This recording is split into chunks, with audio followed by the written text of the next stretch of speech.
আসসালামু আলাইকুম ভাই। ওয়ালাইকুম আসসালাম। তো আজটেক সিরিজের পক্ষ থেকে আপনাকে অভিনন্দন জানাচ্ছি। তো আপনার এই সফল উদ্ভাবনের অনুভূতি কেমন? আসলে অনুভূতি বলতে গেলে অনুভূতি তো খুবই ভালো, কারণ হচ্ছে কি বলবো যে আমি এর আগে অনেকগুলো ন্যাশনাল অ্যাওয়ার্ড আসছে এবং আমি আগে অনেক রোবোটিক্সের প্রজেক্ট করছি, কিন্তু এই যে প্রজেক্টটা এটা হচ্ছে আমার যখন আমি শুরু করছি আমার কাছে একটা জিনিস ছিল যে যদি এটা কখনো সাকসেসফুল হয় এটা একটা রেভলিউশন ব্রিং আউট করতে পারে। সো যখন আমি এটা শুরু করছি ওখানে স্টার্টেড আমার এই যে কনসেপ্ট যে এটা দিয়ে আমি একটা মানুষের হাতে লাগাই তাকে দিয়ে আমি এক গ্লাস পানি খাওয়া দেখাবো, তার যা হাত নাই এরকম। সো এই কাজটাতে আমার মনে হয় আমি একটা ধাপ অতিক্রম করে আসতে পারছি, কারণ হচ্ছে থিওরিটিক্যালি আমি এখন সাকসেসফুল ডিক্লেয়ার করতে পারি। এখন হচ্ছে এটাকে ফিজিক্যালি আরো বেশি সাকসেসফুল করা, আরো বেশি মডিফাই করা, ওই পার্টগুলো বাকি বা এটা তার হাতের সাথে লাগানোর জন্য যে অ্যাঙ্গেল বা এই কাজগুলো বাকি, বাট এই যেটা করতে পারছি এটার জন্য যে অনুভূতিটা এটা আসলে আমার কাছে অসাধারণ। এটা করতে গিয়ে পড়াশোনার কোনো ব্যাঘাত ঘটে নাই? আসলে পড়াশোনা ব্যাঘাত করতে বললে এই প্রজেক্ট আমি শুরু করছিলাম 2023 সালে সেপ্টেম্বর মাসে। তো যখন 2023 সালে সেপ্টেম্বর মাসে শুরু করি তখন হচ্ছে আমার ফেব্রুয়ারি মাসে 2024 সালে এসএসসি পরীক্ষা, আমার জাস্ট টেস্টের আগে ছিল।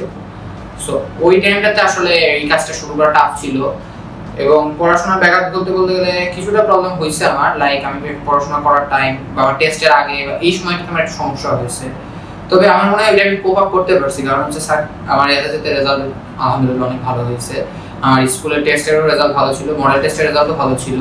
সো ওভারঅল আমার মনে হয় পড়াশোনার যদিও আমি প্রেশার করছিলাম, আমাকে প্রেশার ছিল ওই সময়, বাট তারপর আমার মনে হয়নি যে এটা খুব বেশি আমার সমস্যা করতে পারছে। তো ভাইয়া আমরা জানতে চাচ্ছি যে আপনার বাবা মায়ের সাপোর্ট কেমন ছিল আপনার এই উদ্যোগে? বাবা মার সাপোর্ট বলতে গেলে এই যে আমার টেস্টের সময় বা হচ্ছে টেস্টের পরে বা এসএসসির আগে এই যে টাইমগুলোতে আমি পড়াশোনার পাশাপাশি যে এই কাজটা শুরু করছিলাম, আমার তখন এটার পিছনে ডেইলি অ্যাটলিস্ট 1 ঘন্টা হলেও দেওয়া লাগতো। সো কারণ তখন একটা থিওরিটা বুঝতেছিলাম যে থিওরি কিভাবে আনা যায়। সো এই টাইমটাতে আমাকে যে তারা সাপোর্টটা দিছিল যে আমি কাজটা করতে পারছিলাম সাকসেসফুলি, এই সাপোর্ট আমার কাছে মনে হচ্ছে অনেক বড় একটা সাপোর্ট। প্লাস হচ্ছে আমার যে সেন্সরের কস্ট আমি অলরেডি এর পিছনে 20-25 হাজার বা 30,000 টাকার মতো খরচ করছি। সো এই যে খরচটা, এই খরচের মধ্যে আমার নিজের এককালীন বৃত্তি যেগুলো ছিল আমার স্কলারশিপের ওগুলো আসছে, বাট তার সাথে আমার যে বাবা মার যে ফ্যামিলিয়ার সাপোর্ট এটা অনেকটা হেল্প করছে আমাকে, না হলে এতটা আমার পক্ষে দেওয়া সম্ভব ছিল না। তো ভাইয়া তোমার এই উদ্ভাবন কিভাবে কাজ করে? আচ্ছা, আসলে এটা হচ্ছে বায়োনিক আর্ম। এখানে অনেকেই কনফিউজ হচ্ছে বায়োনিক আর প্রস্থেটিক আর্মের মধ্যে পার্থক্য। প্রস্থেটিক আর্ম জিনিস হচ্ছে জাস্ট একটা প্লাস্টিক, এটা হচ্ছে বায়োনিক আর্ম।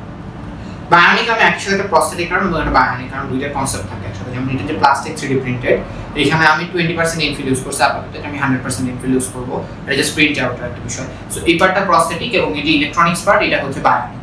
সো বায়োনিক আর্মের ভিতরে একটা ডেফিনিশন ক্যাটাগরি আছে, একটা হচ্ছে নার্ভের সাথে ডিরেক্ট কানেক্ট থাকবে আর একটা হচ্ছে রোবোটিক্স বা ইলেকট্রনিক্স এর মাধ্যমে। সো আমারটা হচ্ছে সেকেন্ড ক্যাটাগরি। তো এটার কাজ হচ্ছে মেইনলি আমার মাসল মুভমেন্টটাকে সে ডিটেক্ট করবে। আমি যে ব্রেন, এটা আমাকে আমি ক্লেম করছি ব্রেন থেকে কন্ট্রোল করতে কিভাবে আসলে এই জিনিসটা কাজ করছে যে আমি যখন ব্রেন একটা সিগন্যাল জেনারেট করছে যে আমার হাতটাকে বন্ধ করা দরকার, সো ওই সিগন্যালটা কিভাবে আসবে আমার নার্ভ সিস্টেমের মাধ্যমেই। তো আমার বাইসেপস ট্রাইসেপস এখানে আর এখানে আমার রেডিয়াস না এই পার্টে আসবে। সো এই যে পার্টটা আমি এই জায়গা থেকে আমার ব্রেন কি সিগন্যাল জেনারেট করছে এটা আমি সরাসরি ডিটেক্ট করতে পারবো। এটা দুই ভাবে করতে পারি, একটা হচ্ছে ইইজি আর একটা হচ্ছে ইএমজি। ইইজি যেটা এটাকে ব্রেনের এখানে আমার সেট হবে এবং এটা সেট হওয়ার পর ডিটেক্ট করবে। কিন্তু এইটা করতে যে আমি সমস্যা যেটা দেখছি যে যার হাত নাই, যার আঙ্গুল নাই, সে আঙ্গুল মুভ করার জন্য কোনো সিগন্যাল সেভাবে জেনারেট করতে পারে না। অনেক ক্ষেত্রে পারে, বাট যার যেটা জন্মগত সে সেটা পারবে না। অ্যাক্সিডেন্টে যার ধারাইছে হাত এবং তার নার্ভ ঠিক আছে সে পারবে, বাট যার নাই সে পারবে না। এক্ষেত্রে আমাদের প্রয়োজন হচ্ছে ইলেকট্রোমায়োগ্রাফি। সো এই ইলেকট্রোমায়োগ্রাফিটা কিভাবে কাজ করছে? ইলেকট্রোমায়োগ্রাফিটা বডিতে যে কোনো মাসল মুভ করলে সে সেটা ডিটেক্ট করতে পারে। সো রোবোটিক্সে এই সেন্সরগুলো খুব রেয়ারলি ইউজ হয়, বাট বাংলাদেশে না পাওয়া গেলে ওগুলো চীনে পাওয়া যায়, যদিও অতটা অ্যাভেলেবল না, বাট আমরা কালেক্ট করতে পারছি সামহাও।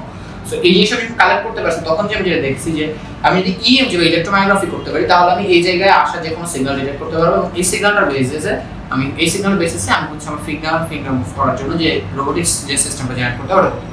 সো বেসিক্যালি সে হচ্ছে তার ইলেকট্রোমায়োগ্রাফি সেন্সর, যেটা 1/1 ইঞ্চি মায়োওয়ারের অ্যাডভান্সড টেকনোলজিজের একটা সেন্সর, এটা muscle sensor victory module.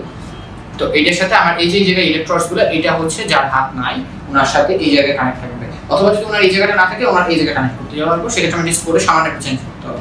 So মানে দুই ভার্সনেরই করা আছে।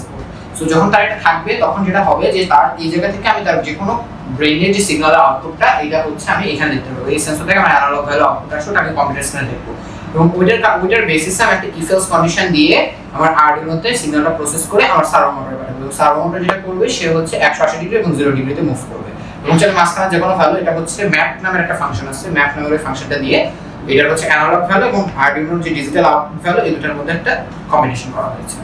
তো তোমার এই উদ্ভাবনের ভবিষ্যৎ পরিকল্পনা কি?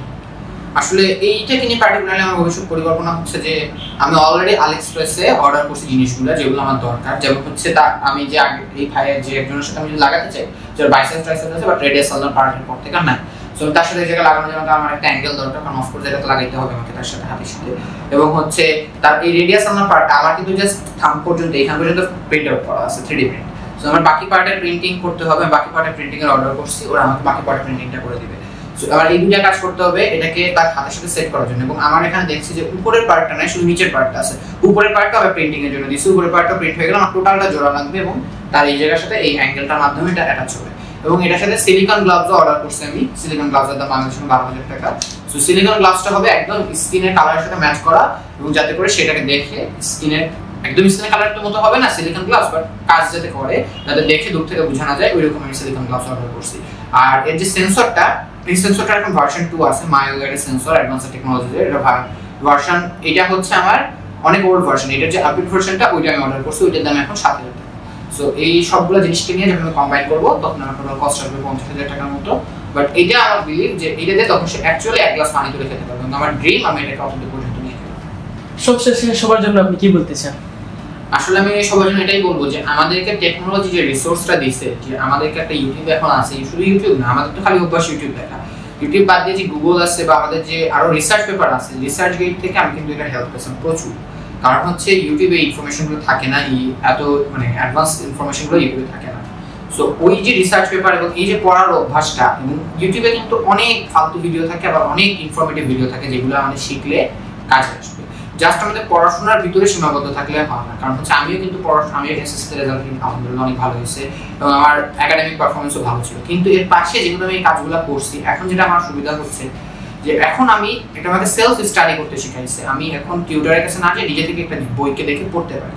তো আমি বলবো যে এই যে নেটের যে রিসোর্সগুলো ইউটিউবে বা যে কোনো প্ল্যাটফর্মে এনাফ রিসোর্স, আমাদের উচিত যে আমাদের এটা ইউজ করতে পারাটা।